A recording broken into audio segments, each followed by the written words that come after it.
So I found this on Twitter, and it says that Dragon Ball GT was a gem, and he doesn't care what the hater says, the story was good and it mogs Dragon Ball Super.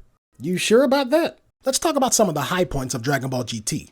It introduces us to one of the best forms in the franchise, Super Saiyan 4, which combines the Super Saiyan with the Ozaru. It introduces us to the Baby Saga, where he goes on to accomplish more than any villain in all of the franchises, reintroducing the Tuffles back into the story. And the ending of GT is one of the best the franchise ever got. On the other hand, Baby is the best of the sagas in Dragon Ball GT, but doesn't hold a candle to OG Dragon Ball or Dragon Ball Z. The show is so focused on Goku that the fans dubbed this Dragon Ball Goku time, as there's little to no focus to be shown on any of the other characters. The Shadow Dragons are an interesting concept, but executed poorly. And the fight scenes in Dragon Ball GT don't come close to anything in OG Dragon Ball or Dragon Ball Z. And the Dragon Ball Super arc had its bad moments too.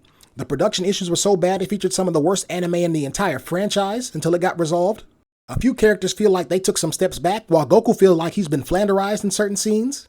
It retreads the ground of two movies that everybody watched leading up to Dragon Ball Super anyway, and the Tournament of Power was pretty long. However, what moments from GT were as fun or as interesting as the Universe 6v7 tournament, as we got to see a parallel universe to Universe 7, and we enter the Dragon Ball multiverse?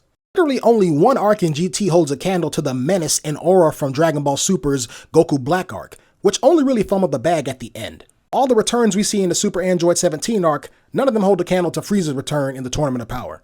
There are no fight scenes from Dragon Ball GT that hold a candle to some of the best of the Tournament of Power. And I haven't even brought up Dragon Ball Super Broly or Dragon Ball Super Hero.